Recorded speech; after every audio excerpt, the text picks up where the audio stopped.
என்னம்மா குழம்பு இது? இது அத்திக்காய்டா. அத்திக்காயில் குழம்பா? செம்மையாக இருக்கும் இந்த கூட்டு. இது ஆனால் குழம்பு மாதிரி இவ்வளோ வச்சுட்டேன். உனக்கு தான் எதையுமே கொஞ்சமாக வைக்க தெரியாது. இது வயிற்றுக்கு நல்லதான், எல்லாத்துக்கும் நல்லதுன்னாங்க. எல்லாம் சொன்னாங்கன்னு சொல்லிட்டு வாங்கிட்டாங்க. இன்னைக்கு தான் மொதல் வாங்குறேன். புண்ணுக்கு நல்லது. தேங்காய் அரைச்சி ஊற்றி சூப்பராக தர செம்மையாக இருக்குல்ல?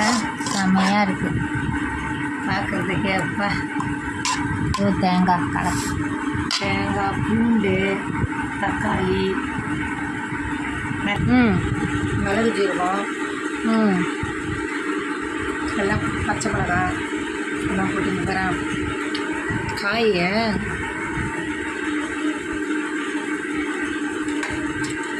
நல்லா இருக்கு. கறி மாதிரி இருக்கான் காய். ஃபஸ்ட்டு தெரியுது. இந்த காய் எடுத்தேன். ஃபஸ்ட்டு செஞ்சுறாங்க. அப்படியே மான் கறி, முயல் கறி மாதிரி இருக்கு. மான் கறிலாம் நீ சாப்பிட்ருக்கியா? எதுக்கு சொல்கிற? மான் கறி சாப்பிட்ருக்குதியா? நீ உள்ள தூக்கி போட்டுருவாங்க. நீ எங்கே மான் கறி சாப்பிட்ருக்க? முயல் கறி தான் சாப்பிட்ருக்க. நான் போய் அடித்து சாப்பிட்டேன். நான் சொன்னேன்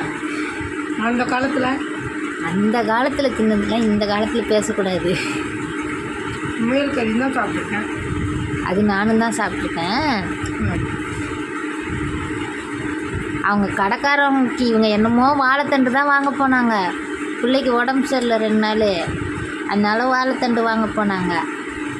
அந்த பிள்ளைக்கு தான், இந்த பிள்ளைக்கு இல்லை. குளுக்கோஸ் ஏற்றிக்கின்னு சரி வாழைத்தண்டு ஜூஸ் குடிப்போமேன்னு போனாங்க. கடைக்காரர் நைஸாக இதை எங்கள் அம்மா தலையில் கட்டிட்டார்.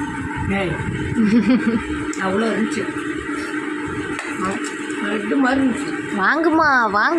வாங்குமான்னு சொல்லி வாங்க வச்சிட்டாரு. இவங்க கீரை, வாழைத்தண்டு, அந்த வாழைப்பூ, அது ஒரு வாழைப்பூ எல்லாம் வாங்க போனாங்க.